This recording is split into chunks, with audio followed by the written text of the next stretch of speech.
Okay, so last class we talked about Maria Gumbutas, who is an anthropologist, and she makes the argument that for the longest time, for most of its history, Europe was egalitarian, peaceful, and artistic. But today, we are a patriarchy. There's a lot of inequality, and we're always at war with each other. So what changed? Okay, and last time we discussed that old Europe was conquered by a warlike people, who we call today the Yamnaya. Okay, so 3 questions I want to answer in today's class is, first of all, who are the Yamnaya? Second question is, where do they come from? And the third question is, how did they conquer Europe? Okay? All right. So let's go back in time and look at the world about 10,000 years ago. Okay? So we believe that about 11,000 years ago, in the Near East, we developed agriculture. We developed the technology of farming. And as we discussed in our very first class, it was because humans are a religious people. And farming allows us to celebrate our religion, okay? And the reason why farming was founded in the Near East is for the longest time, there's an ice age. So you couldn't farm. You had to move around from place to place to hunt and find food, okay? So after the ice age, which ended about 12,000 years ago, the climate became warmer, and the Near East became the area where you could grow crops the easiest, okay? So the Near East is what we call the Middle East today, which includes Turkey, Jordan, Syria, and Israel. That's where farming was invented. About 7,000, 8,000 years ago, the weather became a lot cooler, okay? There was another ice age for a very short amount of time, and this forced people to start to immigrate or migrate to look for new lands, okay? So people in the Near East, they went off to Europe, and these people were very lucky because the geography of Europe was not that different from the geography of the Near East. So they could take their religion, they could take their technology, move over to Europe, and still be about the same, okay? There were some minor changes, but they were more or less the same, okay? So these people were very lucky. And these people, as Maria Gumbutas said, these people have the same religion as the people of the Near East. They worship the mother goddess who gives life to everything, okay? They believed in the ideas of unity. Unity just means that we are the same, okay? Every one of us are the same. We have a responsibility to love each other and to love each other's children. We're the same as animals. We're the same as plants, okay? So we must do our best to protect nature. The farms allows us to eat food, but we should not destroy nature. We should protect nature because it's all the mother goddess, okay? We're all the children of the mother goddess. So we also believe in balance and harmony. And this is the religion, as we discussed before, of many indigenous peoples around the world. If you go to Africa, Australia, the Amazon, and you meet these indigenous peoples, they have the same religion, which is we come from a mother goddess, and we have a responsibility to protect the nature, the earth, because that's the gift from the mother goddess. And everyone has a soul. So after we die, our soul still lives on. Okay, does that make sense, guys? So this is the religion of old Europe, and because of this religion, they were egalitarian, meaning there was no real difference between men and women. In fact, because women had the power to give birth, to give life, they were considered in many ways superior to men, and the political class was mainly governed by women, okay? They were peaceful. They really didn't have to fight each other because they felt their resources was enough for them, okay? And they were artistic. So they focused their intellectual energies on creating art to celebrate the mother goddess and their religion, okay? So the people of the Near East and the people of Europe were very similar, okay? The problem starts when these people went off to what we call the steppes. The steppes is a huge ocean of grassland that it basically extends from Europe into Mongolia, okay? And you know, the Chinese word for this is Taoyuan. Now, the problem with the grassland is people can't eat grass. And you cannot grow crops on grassland that easily, okay? So the people on the steppes, they struggle to survive. And the people on the steppes engage in a process we call social evolution, okay? So you may have heard the term evolution. I want to explain what the term evolution means for our class because we will refer to it a lot as we progress through human history, okay? So for us, evolution means open, cooperative competition, okay? So this is what evolution means. And evolution has historically been the greatest source of human innovation and creativity, okay? So let me explain why. Open means there's no central authority. There's no great power, okay? There's no hegemon. Everyone's competing against each other. Competition just means these people, these many different people, they're trying to compete to survive, okay? There are very scarce resources in the steppes. It's not as wealthy as the Near East and as Europe, and they're all trying to survive. And they all adopt different strategies in order to survive, okay? At the same time, cooperative means they're still communicating with each other. They're still trading, they're still friends. Maybe they'll exchange wives, exchange presents, okay? So this is a process of social evolution that has created the most innovation in human history. So in Chinese history, this most resembles what period in Chinese history? In Chinese history. Which part of Chinese history does this process where you have many different people in open competition with each other, but still learning from each other? This period in Chinese history is called? Exactly, right?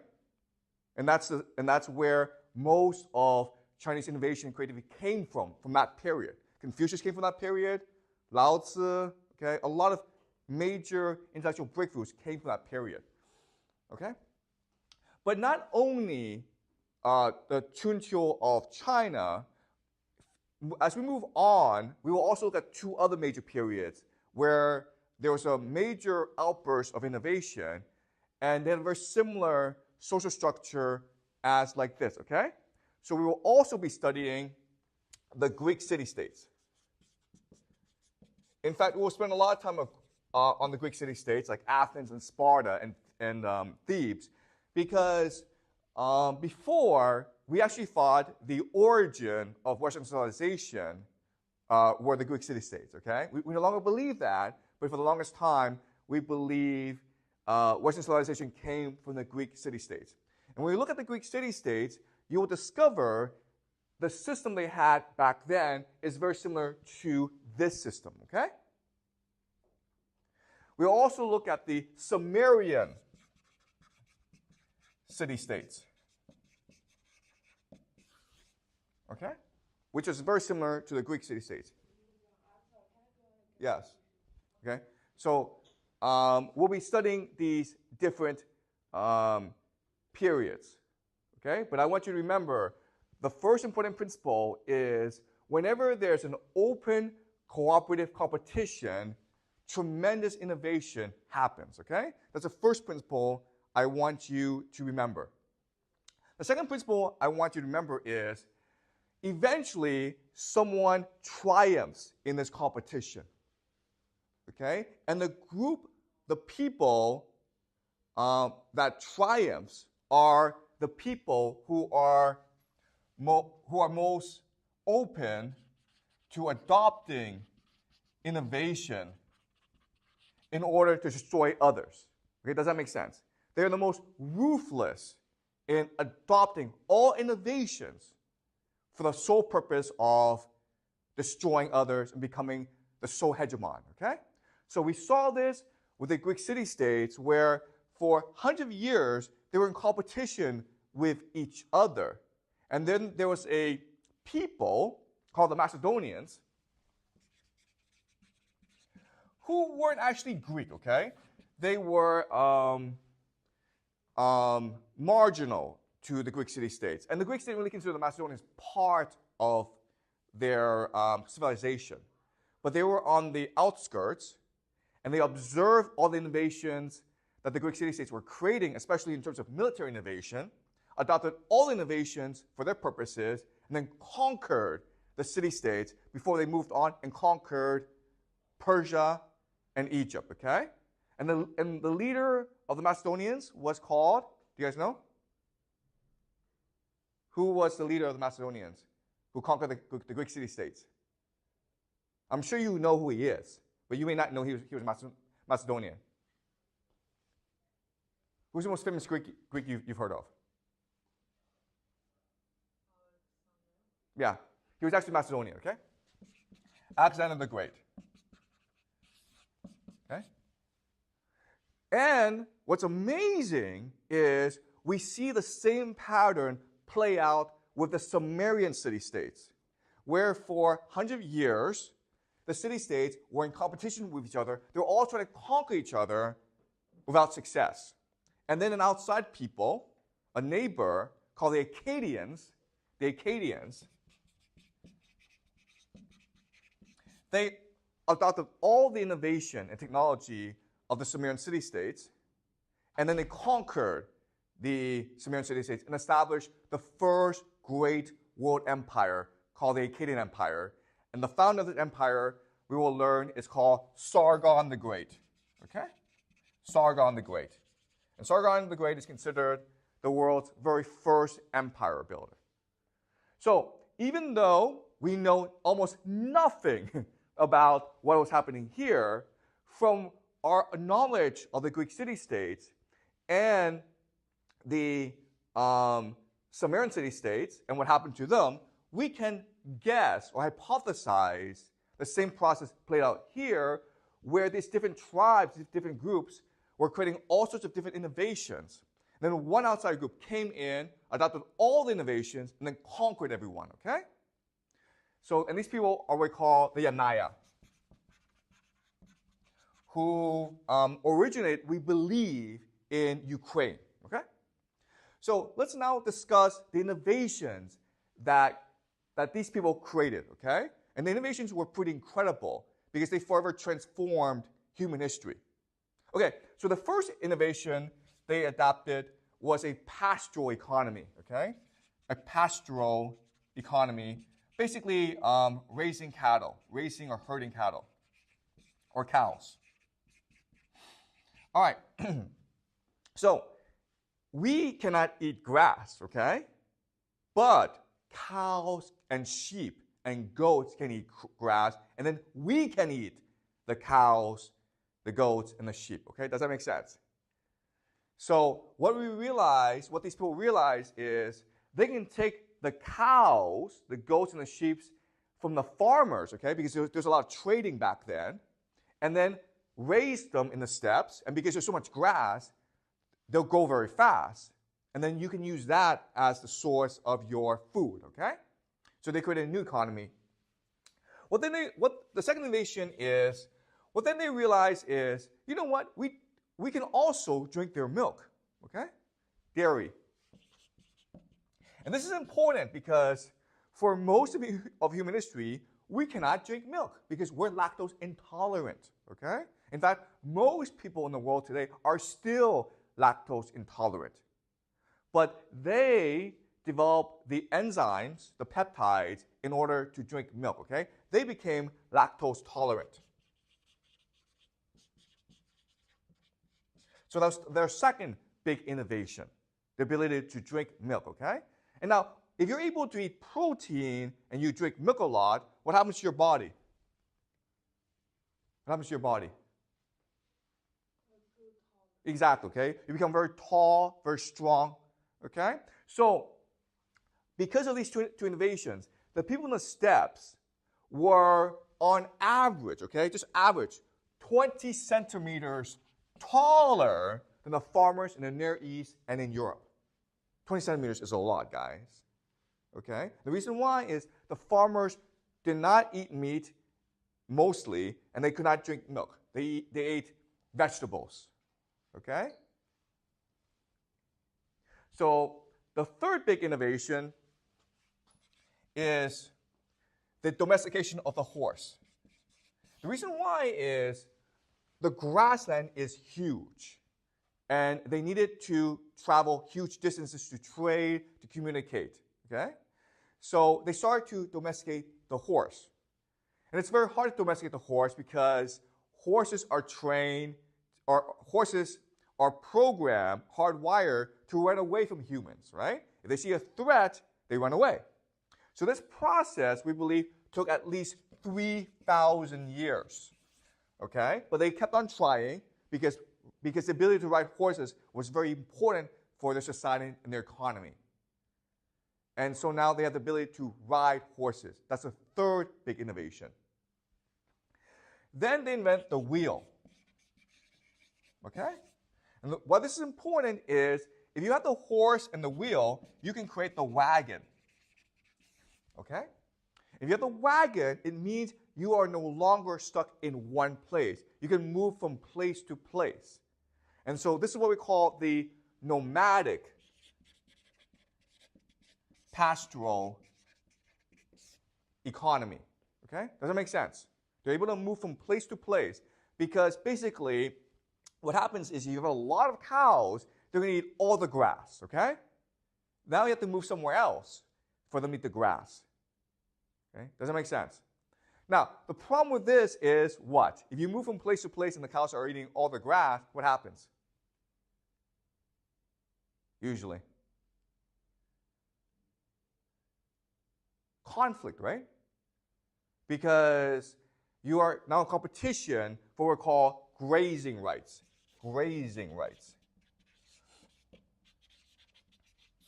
If your cows go into a grassland and they eat all that grass, well, that's preventing other people from going in and having their cows eat that grass, okay? So now they're fighting over land and grazing rights, okay?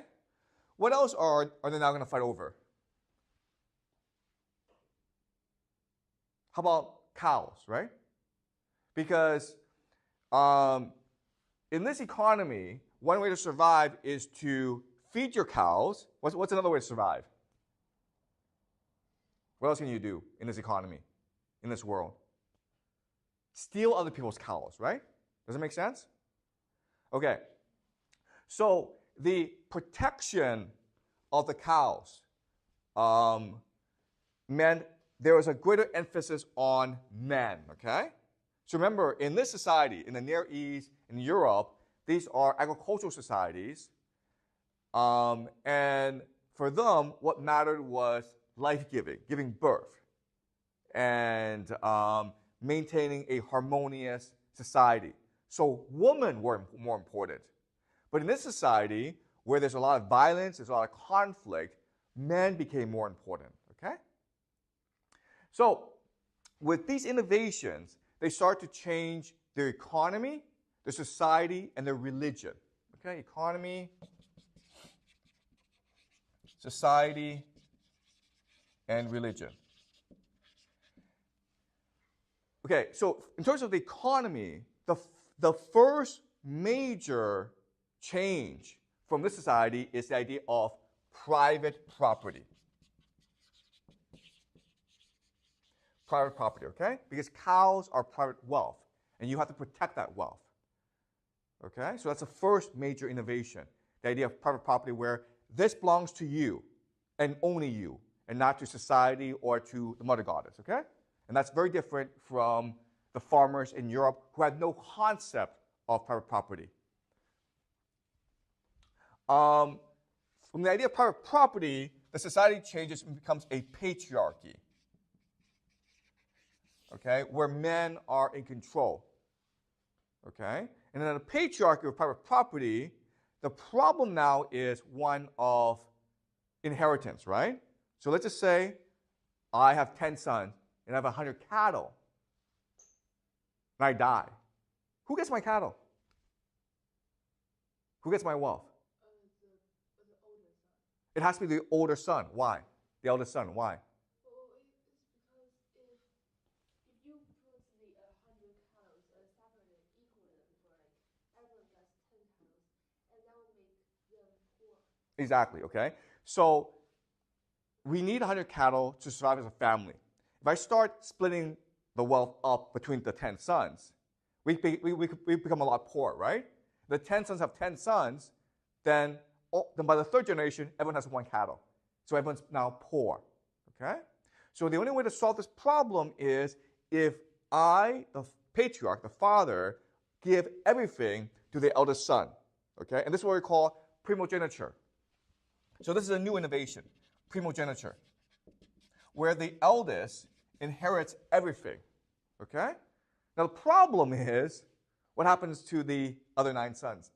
Well, they have to fund their own wealth. Exactly, okay? So the eldest son gets everything, and the 9 other sons, too bad. You have to go build your own wealth. And that means basically stealing cows from other people, okay? So this creates a war culture. A war culture. Right? So does that make sense? That's your society. This is a society which honors men above women, which has private property and celebrates private property, which encourages young men to go out and expand their civilization and fight wars. Okay? So if you're making these changes, you now have to change the religion, okay? The religion. So their religion makes major changes to the mother goddess religion, okay? So the first major change is who's now God? Who do they now worship? A man, right? Because men fight wars. So they worship someone called the Sky Father. And he's the source of who the Greeks call Zeus, the thunder god, okay? And who the Romans call Jupiter, also the thunder god. So the first god is called the Sky Father, okay? That's the first change. The second change is, whereas the mother goddess gave us everything, right? Nature. The Sky Father gave us cows, cattle, money, and wealth, okay? So the third change is, whereas the mother goddess asks us to love everything and protect everything, the Sky Father asks us to fight each other for the right to have wealth. Does it make sense? That's now their new religion. Okay? And so they adopt this new religion. Okay, so these are all major innovations, okay? And again, the one group who comes in adopts all these innovations are called the Yamnaya. And so if you're a group and you adopt most of these innovations, but not all these innovations, then you're going to lose to the group called the Yamnaya who adopt all the innovations, okay? Does that make sense to you guys? This is what we call social evolution, okay? And when they adopt all these innovations, then what happens is their religion becomes aligned with their society, which becomes aligned with their economy, okay? And so this is a people who are obsessed with collecting wealth and fighting wars and expanding into new territories. And so what happens is, over a process of a few thousand years, They conquer the steppes, okay? Their culture spreads throughout the steppes. It doesn't mean they're one people. It means they're one culture, practice the same beliefs, okay? Does that make sense? Any questions so far? So these are the Yamnaya people. This is what they believe. This is where they came from. This is how they behave. Next thing I'm going to look at is, fine, how do these people conquer Europe, okay? Now, I already said the Yamnaya are stronger and bigger and more militaristic than the farmers of old Europe, right? But what advantage do the people of Europe have over the Yamnaya?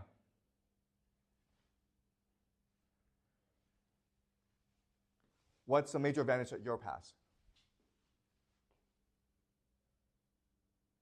If you have farming, what happens to your population? It grows very fast, right? So in other words, Europe has more population than the steppes. Does that make sense? Okay? So in theory, okay, well, yeah, the Yamnaya, they have this warlike religion.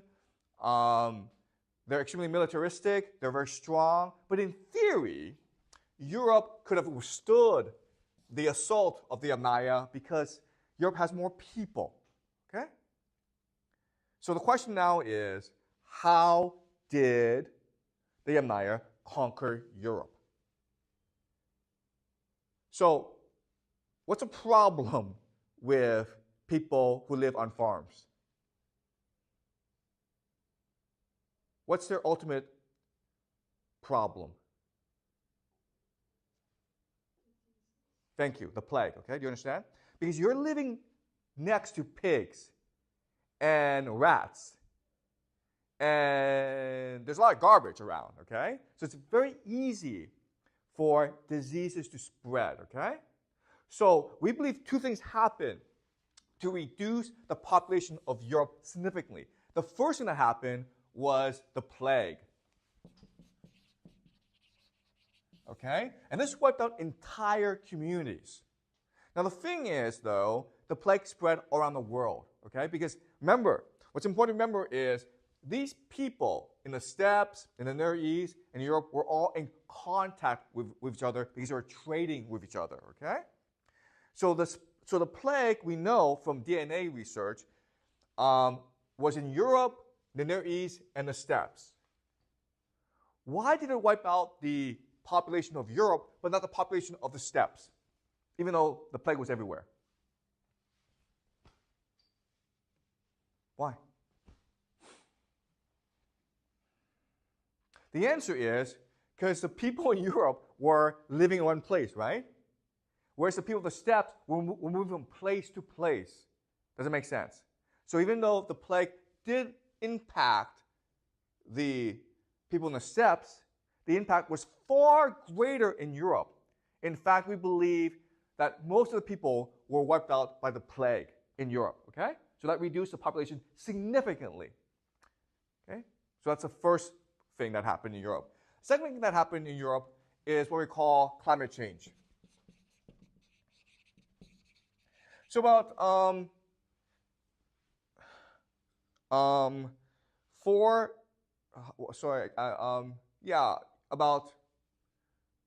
let me do the math. About 5,000, 6,000 years ago, there was a mini ice age in Europe.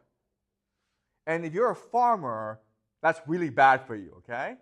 Because you can't grow crops. And it's bad for you if you live in the steppes because a lot of your crops will die, but not as bad, okay? And the other thing is that now the ice age, because of climate change, people in the steppes are now forced to expand further into Europe, okay? So this is what we think happened. Three things, okay, that destroyed Europe. The first thing is the plague. That's actually the most important thing because it wiped out most of the people. Okay? So think of when Europe conquered North and South America. What killed most people in North and South America was actually the plague, right? Europeans had these diseases they brought over, and that killed most of the local population. Okay? So the plague was the main culprit that destroyed all Europe. then climate change, and then finally the Yamnaya people who came into Europe and started to colonize Europe and destroy the local population, okay? So let me now explain why the Yamnaya decided to kill the people, the farmers of Europe, okay? So let's just say that in Europe you have a village, maybe 100 men, 100 women. You're Yamnaya, you have 100 men, young men who have no wealth and no wives, okay? So what do they want to do? If you're a young man, you have no wife, and you have no wealth, what do you want to do?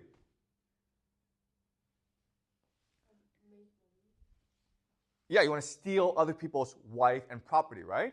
So they came in, okay? So, and what do they do? You have 100 men and 100 women in this village. So what do you do? No, yeah, but yeah, they killed the men, okay, guys? Okay? And then they married all the women. And that's what happened, okay? Now, there are some circumstances when the Yamnaya came in, because again, this is a culture. This is not one people. It's a culture of people. And they adopted different strategies. Some of them just had to come in and said, listen, we'll take all the women and we'll let the men go. And what did these men do in return, in response? What would you do? Yeah, so they went to get their neighbors, got 1,000 of them, came back and killed everyone. Okay? So this was actually a violent process with violence on both sides. Okay? But eventually, what happened was the Yamnaya conquered all of Europe. Okay? And they even got to England. They conquered England. Okay? And then, not only did they conquer Europe, then they went to conquer India and Iran. So this spread everywhere. And even Mongolia, okay? But not to China. Why didn't it impact China? What are the reasons why the Yamnaya could not conquer China?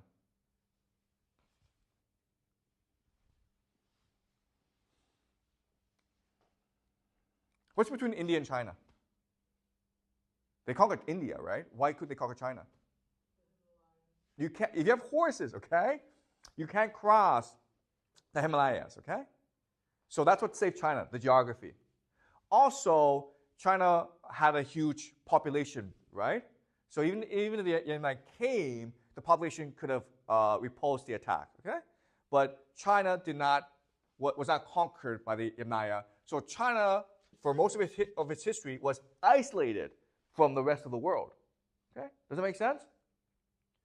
So, but this conquest meant now there's a common language among all these people in India, in Iran, in the steppes, basically Russia, in the Near East, and in Europe. Okay? This language is what we call Proto-Indo-European. That's a language they spoke. Okay? Now they have a common religion.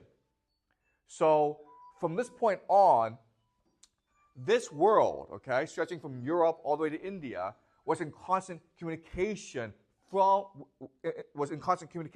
with each other, trading ideas, people, and gods. Okay, and this is what we call today the West. Okay, and it's distinct from China, which was isolated from this world. Okay, does that make sense? Okay, any questions? Yeah? The Yamnaya people are the people who formed the Mongolian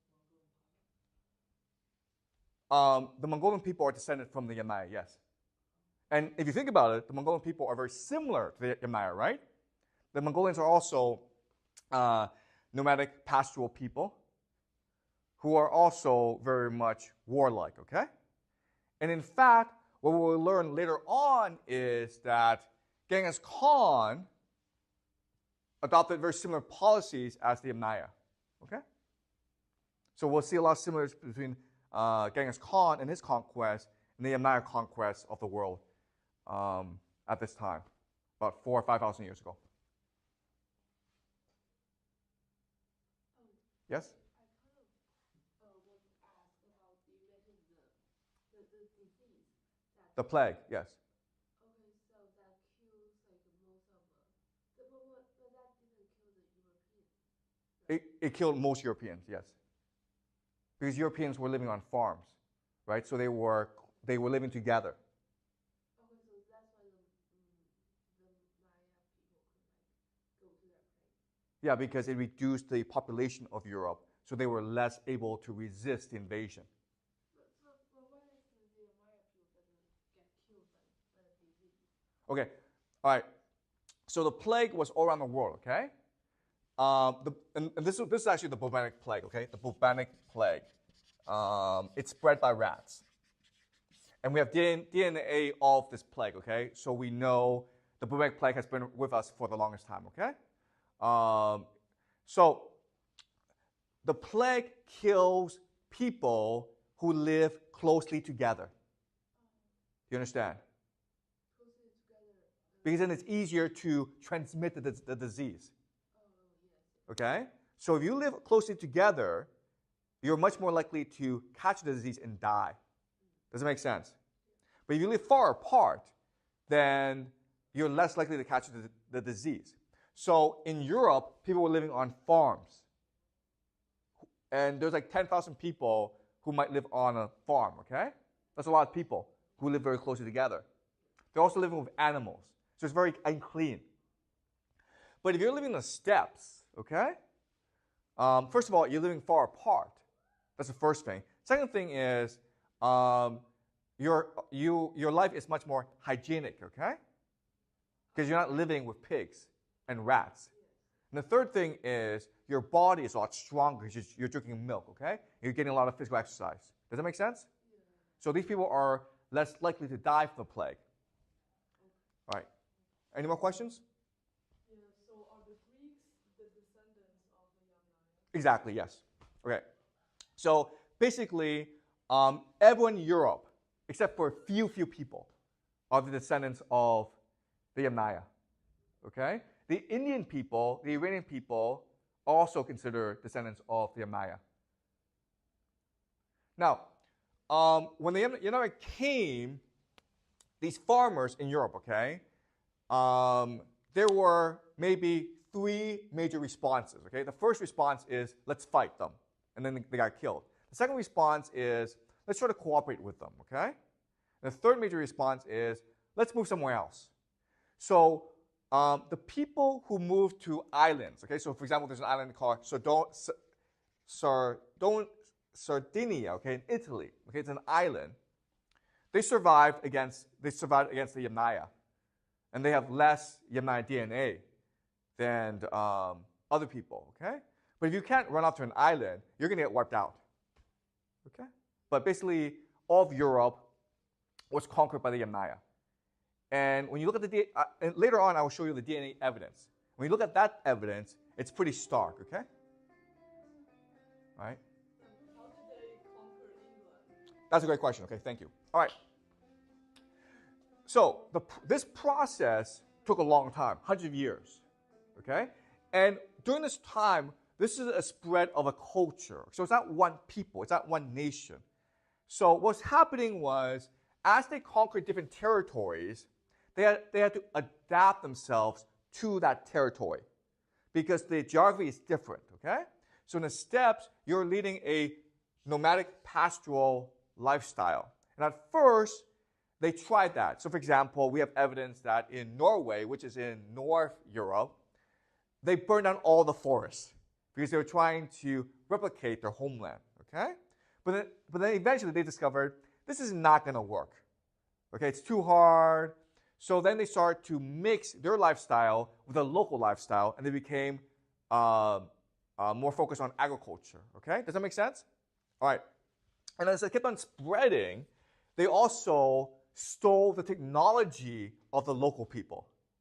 So even though the Yamnaya people had no shipbuilding technology, they couldn't sail the seas, they were able to conquer people here off the coast who did have access to the sea and who did have boats, okay? And then they stole the technology. They killed the people, and they learned the technology, okay? Once they had the technology, then they sailed off to England and killed everyone in England. Does that make sense? Okay, so it's a very slow process. And these are different groups of Yamnaya. Okay? Okay, but that's a very good question. Any more questions?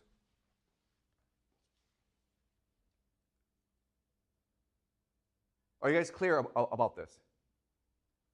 Okay? All right. Absolutely clear? Okay, good. So, when we come back from the break, okay, we will discuss the new world that this creates. Okay, because when you think of Western civilization, the Greeks, the Romans, well, they all come from this world, okay? So basically, what the Yamnaya do is they create a new history for humanity. Before the Yamnaya, humans were egalitarian, peaceful, and artistic, okay? And now, with the Yamnaya, you have patriarchy, you have war, you have money. But before, we didn't have these concepts. So this marks a new history for humanity. When we come back from the break, we'll start exploring this history. Okay?